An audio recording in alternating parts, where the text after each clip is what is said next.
Tumilim man ang paligid ko, ikaw pa din. Yan ang ating almasal, guys. Yan. Araw-araw itlog. Umaga, tanghali, hapon, itlog.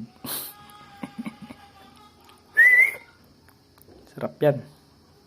Kahit di ka na magkanin, tapos lalagyan mo lang ng alugbate. Sarap. Tsaka asin.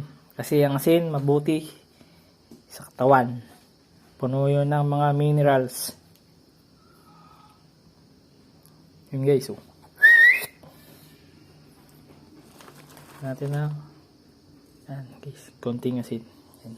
Masustansya yan. Kahit ganyan lang konti.